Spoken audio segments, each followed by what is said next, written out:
Oke. Kepada ahli, tadi ahli sudah menjawab ya pertanyaan dari majelis ini kaitannya dengan tindakan yang sedang dijalankan ini adalah tahap restoratif ya. Dan ahli juga menjelaskan tadi ada fisioterapi motorik, itu yang pertama ya. Itu dilakukannya di rumah atau harus di tempat yang memiliki fasilitas, ahli? Waktu awal itu campur di rumah dan di fasilitas terapi di rumah sakit. Nah, setelah bulan kedua lebih banyak dilakukan di rumah. Lebih banyak dilakukan di rumah. Kalau waktu di rumah sakit kan pasti ini masih tim dari Mayapada yang melakukan supervisi ya. Kalau sekarang itu kita minta bantuan dari fisioterapis yang mengerjakan di rumah. Oh, fisioterapis mengerjakan di rumah. Apakah maksud saya apakah itu masih terintegrasi dengan dokter juga ya? Ya. Yang mengawasi itu ya. Jadi fisioterapinya nanti memberikan report ya. Betul. Kepada dokter atau tim dokter di Mayapada? Biasa kita tim dokter ya. Baik. Itu yang pertama ya. Fisioterapi motorik itu dilakukan 1 bulan sekali atau fisioterapi motorik itu hampir setiap hari dilakukan. Setiap hari dilakukan ya. Sampai sekarang juga masih? Sampai sekarang masih dilakukan. Sampai sekarang. Dan berarti dokter menerima laporannya itu setiap hari atau? Enggak, setiap kali kontrol. Hah? Oh, setiap kali kontrol. Pada saat kontrol nanti baru dapat laporannya ya. Dan kontrolnya 1 bulan 1 kali? Sementara saya bikin begitu. 1 bulan 1 kali. Apakah ada yang lebih dari itu selama ini ya, lebih dari sebulan 1 kali diperlukan? Karena kan kita sudah bikin program, baik, dan itu memang lebih banyak dihabiskan di rumah sebagai latihan adaptasi. Makanya saya hanya minta kontrol 1 kali sebulan. 1 kali sebulan ya, betul. 1 kali sebulan. Oke, terus ada juga okupasional terapi. Ya, betul. Okupasional terapi ini dilakukan oleh terapis juga? Betul. Jadi fisioterapis itu masing-masing punya keahliannya. Yang untuk motorik sama okupasional beda orangnya, sesuai dengan keahliannya. Beda orang. Dan ini dilakukan setiap hari juga? Biasanya dilakukan setiap hari. Biar lebih jelas, dokter, ahli, setiap hari atau tidak? Setiap hari dilakukan. Untuk yang korban anak ini? Betul. Fisioterapis itu dilakukan di bawah supervisi daripada fisioterapis dan juga dilakukan secara mandiri dan bantuan daripada orang terdekat. Jadi maksimal dilakukan terapinya. Baik. Oke, itu juga berdasarkan saran dari Mayapada ya.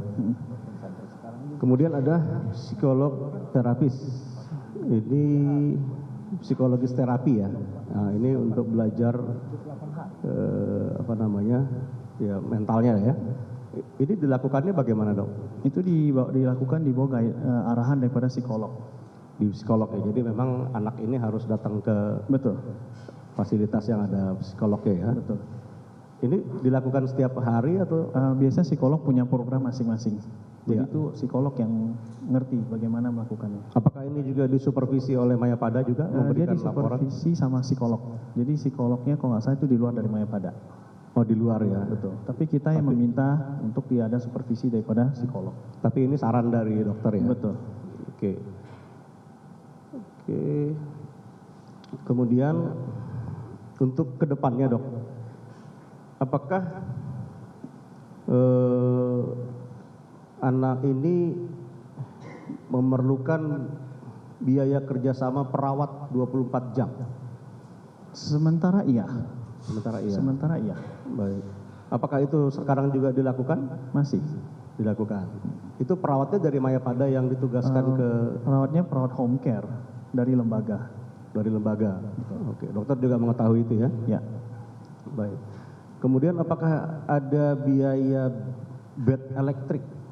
Bed elektrik ini biasanya disewa ya kalau di rumah sakit ya? Di rumah sakit ya memang punya rumah sakit. Baik. Apakah itu diperlukan menurut dokter dalam? Waktu awal pulang iya. Waktu awal pulang iya. Karena kan yang sembari latihan mobilisasi. Oke. Tapi apakah itu diperlukan sampai 5 tahun ke depan? Kalau 5 tahun ke depan sih kayaknya sih belum tentu diperlukan. Belum tentu diperlukan ya. Oke.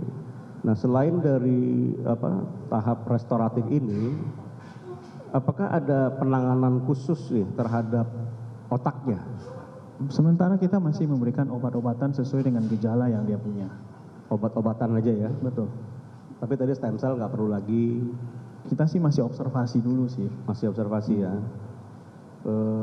Terus apa lagi dok kira-kira tindak obat-obatannya itu kira-kira ada berapa macam obat dan untuk apa aja? Obat-obatan itu sih lebih banyak sekarang untuk bagaimana mengontrol emosinya, mengontrol kejangnya, ya. Karena sewaktu masuk itu dia kejang hebat. Kita harus merujuk ke rumah sakit yang lain misalnya. Ada, Ya. ada. Seperti apa itu dok? Jadi SOP itu gini. Ya. Jadi kita mencocokkan dengan kondisi pasien. Baik. Alasan rujuk itu cuma satu, biasanya ada beberapa. Satu, permintaan keluarga. Ketika permintaan keluarga dia pengen rujuk, maka kita akan langsung menelpon ke rumah sakit tersebut. Kalau rumah sakit tersebut approve, kita akan langsung fasilitasi semua perpindahan dari Mayapada ke rumah sakit tersebut. Itu SOP-nya. Jadi itu semua akan dibantu dengan ambulans, dokternya ada yang mendampingi, dan semua obat-obatan dan semua yang sudah kita kerjakan pun kita lampirkan dengan detail. Jadi rumah sakit yang menerima pun tahu apa yang sudah kita kerjakan di Mayapada. Ya, itu satu SOP untuk permintaan dari keluarga pasien. Betul, termasuk kalau misalnya kita harus merujuk karena kita tidak memiliki obat atau kita tidak memiliki alat canggih yang kita tidak punya, kita akan melakukan hal yang sama. Kita akan melihat rumah sakit mana yang capable, kita akan langsung kontak rumah sakitnya dan kita akan melakukan proses perpindahan dengan informasi yang sudah kita lakukan sedetail mungkin. Baik, kalau untuk SOP di Mayapada sendiri berapa lama itu dok? Karena kan kalau mengetahui alat-alat yang dimiliki kan kita tahu sejak lama pastinya kan? Betul, secepatnya. Secepatnya. Begitu kita merasa kita mampu, kita akan kerjakan dengan parameter yang objektif. Tetapi memang kalau kita bisa harus melakukan sesuatu prosedur di mana kita tidak bisa atau alatnya tidak ada, kita akan langsung kasih keluarga, biarkan keluarga yang putuskan. Baik. Oke.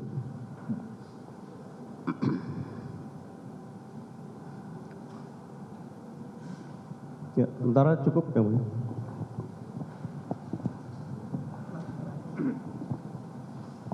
Terima kasih majelis.